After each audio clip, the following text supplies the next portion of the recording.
Our colleague from Channel Africa to just look at the latest. Nixon, more importantly, is there evidence that the DRC has conditions that are conducive for a credible election? The simple answer is no. There is no evidence that the conditions are conducive to hold the election in the DRC simply because of the current political situation that is prevailing in the country. Secondly, the security situation. You have close to over 6 million internal displaced people, and you have entire eastern part of the country which is facing serious challenge of insecurity, especially in the North Kivu province, and in particular the region of Beni, where killings have been occurring every weekend. And as you mentioned, the eastern parts of the DRC has always been very vulnerable. Are people aware that they should be able to exercise their political right to vote? As in, are the presidential candidates, preferred or not, able to even canvass their votes? Those conditions where people should be able to be aware of their political rights are not existing at the current moment. People are worried about their security. People are worried about what will be their next course of actions in case they are evaded in their home by different militia groups. The question of political players coming to the fore and expressing their views to the populations, those conditions also are not existing because of the security that is existing in the region. So you find a situation where it is difficult. In fact, one would imagine that, you know, it's null and void to talk of elections when the situation is happening at such a magnitude. Nixon, hold the thought. We're going to be speaking to Sherwin Bryce-Pease now, my colleague who is in New York, where the UN Security Council is set to table a report on the DRC. They undertook a working group tour at the weekend. Sherwin, what can we expect from the UN Security Council? Okay, so we'll get back to Sherwin Bryce-Pease, but basically there was a meeting with the independent Electoral Commission, National Electoral Commission, I understand, and there were also meetings with the umbrella body that were responsible for the peace accord that brought most of the political parties together. Has everybody signed on to this, and is there any indication that they will? Well, the peace accord and the peace talks have been happening in the DRC since 2001, immediately after the war broke out. I mean, in 1998, that led to the two partners in the war, mainly Rwanda and Uganda, fighting in Kisangani. So the peace talks did not start today in the DRC. Even when the political process has evolved, there have been major engagement. Nixon, we're going to get back to that in just a moment. I believe that my colleague Sherwin Bryce-Pease, we are able to cross to him now. He has word on what the UN Security Council is likely to table tomorrow following their investigations on the situation on the ground in the DRC. Sherwin?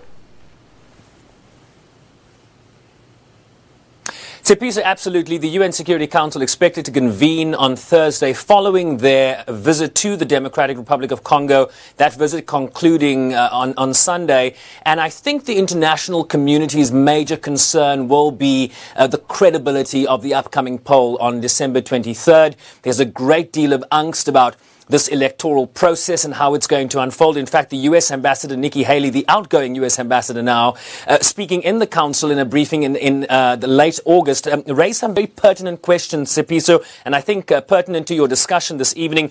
She asked about the more than 90,000 polling places. How are the voting machines going to be transported across that vast country? Will authorities be extending voting days if there is a backlog, if queues are still, if people are lined up when voting hours close? She raised the question about whether these new voting machines that they are introducing into this election will be able to recharge beyond their 12-hour battery life, particularly in rural areas. Will voters who have never used touchscreen voting devices before, who's going to train them, who's going to help them? Will there therefore be some sort of manipulation, particularly for people that are not familiar with these type of electronic voting machines? And will there be paper ballots as backup if all these electronic systems fail? I spoke to South Africa's Ambassador Jerry Machila. You'll be aware that South Africa has begun observing the processes in the Security Council. This is what Ambassador Jerry Machila had to say. I think we evaluated South Africa as a very good development, that at long last the Security Council agreed on how South Africa and SADC approach the issue, that what we need is consultation with the DRC, is to make sure that we accompany them. We don't dictate to the DRC.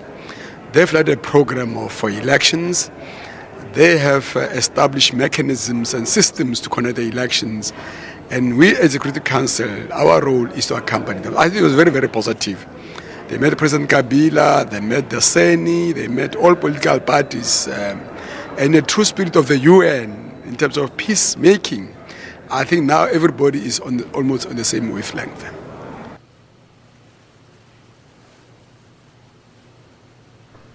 And of course, the point South Africa's ambassador is that all hands need to be on deck if this process is going to succeed.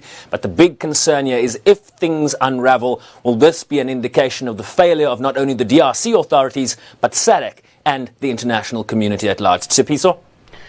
So, Sherwin, when the UN Security Council met with the international, or rather the Independent National Electoral Commission, one of the things that they were saying is that they're not going to request financial or any more logistical assistance. What does this mean in terms of the UN's ability to really monitor and use the expertise they have on the ground with MONUC? Well, this is a sovereign right of the DRC. So you'll hear many of the countries sitting around that horseshoe table in the council make that point. But to reference the U.S. ambassador in her remarks in the council in August, so she raised this very point. If he were here today, she was referring to Joseph Kabila. If he was in the council in late August, I would tell him that it is admirable that the DRC government wants to self-finance and self-support its elections, but is it doable? We do have, of course, MONUSCO on the ground, but the UN doesn't necessarily provide financing for elections, Tipi. So they provide logistics, they provide advice, they help transport ballot papers, that sort of thing. And the question we have to ask is the DRC using the resources available to them that are based at the MONUSCO mission to its full effect? That is a question I can't answer. The DRC government says we want to do this alone. If all things fall flat at the end, they will be held accountable for this failure. Thanks a lot for that, Sherwin Bryce-Pease is our correspondent speaking to us from New York at the United Nations. And we just come back to